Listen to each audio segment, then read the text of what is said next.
So what's the problem with plastics? They're in almost everything that we use, but Mother Nature is not a fan. More than 300 million tons of plastic are produced every year.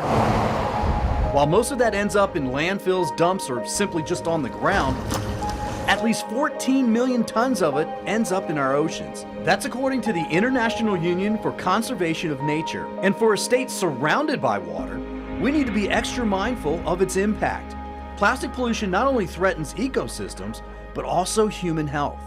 If you consume organisms that already are loaded with the microplastics, we might actually get them inside. Dr. Henry Alegria, a professor of chemistry at USF St. Pete, says that all comes down to microplastics. In layman's terms, microplastics are plastics once they have been broken down to very, very small size. Think about it this way.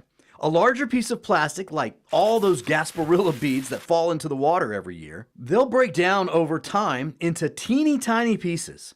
Then comes along a hungry fish that swallows it up. Then comes a fisherman who catches it. And next thing you know, it's on your dinner table, microplastics and all. But that's not the only way microplastics are getting into the water. Microplastics are used in personal care products. Once people wash their faces or they discard the product, those are directly taken into the ecosystem. Dr. Alegria was part of a research team that found 4 billion particles of microplastics just in Tampa Bay.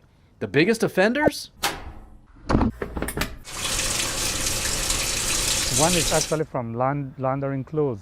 So yeah, a lot of the fabrics have these very fibrous plastics. When you do your laundry and that water gets discharged, it goes into water treatment plants.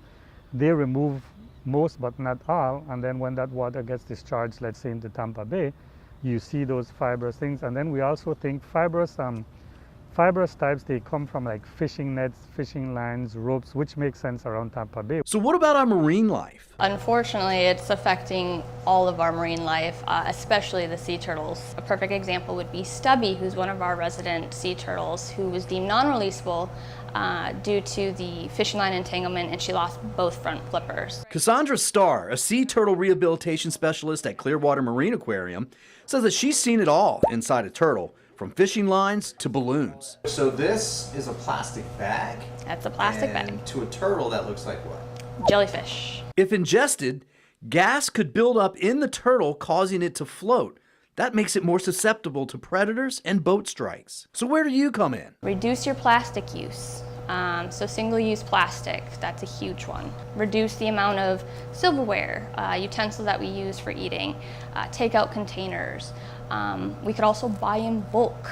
That's less plastic. And that's not all. We also have to focus on the producers of plastics and the people who do transportation. This year, 175 United Nations member states agreed to create a legally binding treaty to end plastic pollution. They will meet over the next 2 years to come up with an agreement on how to put limits on the life cycle of plastics. And just this year, scientists discovered microplastics in human blood for the first time.